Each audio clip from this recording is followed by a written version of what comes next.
ఓం శ్రీ సాయిరామ్.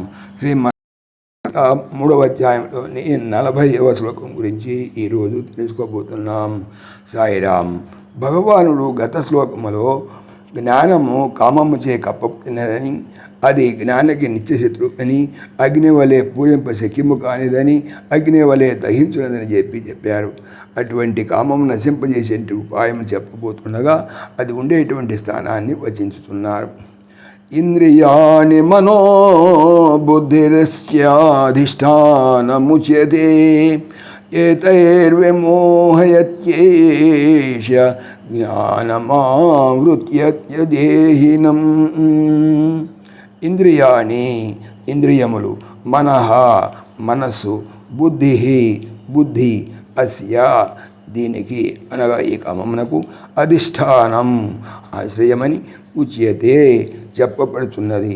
ఏషః ఇది అంటే ఈ కామము, ఏతైః వీని చేత అంటే ఈ ఇంద్రియాదుల చేత జ్ఞానమును ఆవృత్య కప్పి దేహినం మనుజుని విమోహయతి మిగుల మోహపెట్టుతున్నది.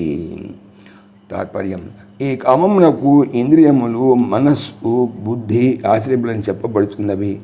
ఆ ఇంద్రియాదుల చేత కామము ఆత్మజ్ఞానము కప్పువేసి మనుజుని మిగుల మోహపెట్టుతున్నది.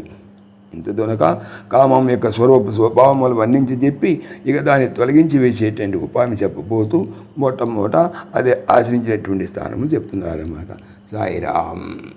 ఓం దేవకీ నందనాయ విద్మహే వాసుదేవాయ ధీమహి తన్నః కృష్ణ ప్రచోదయాత్. ఓం సర్వం శ్రీకృష్ణార్పణమస్తు. జై శ్రీకృష్ణ. జై శ్రీకృష్ణ. ఆత్మీయులకు మనవి, శ్రీకృష్ణ పరమాత్మ ఈ ఛానల్తో పాటుగా అనంత మహిమల శ్రీ సత్యసాయి అనేటువంటి మరొక యూట్యూబ్ ఛానల్ చేయిస్తున్నారు. దీనికి సంబంధించిన లింకు డిస్క్రిప్షన్లో చూడవచ్చు. జై శ్రీకృష్ణ. జై శ్రీకృష్ణ.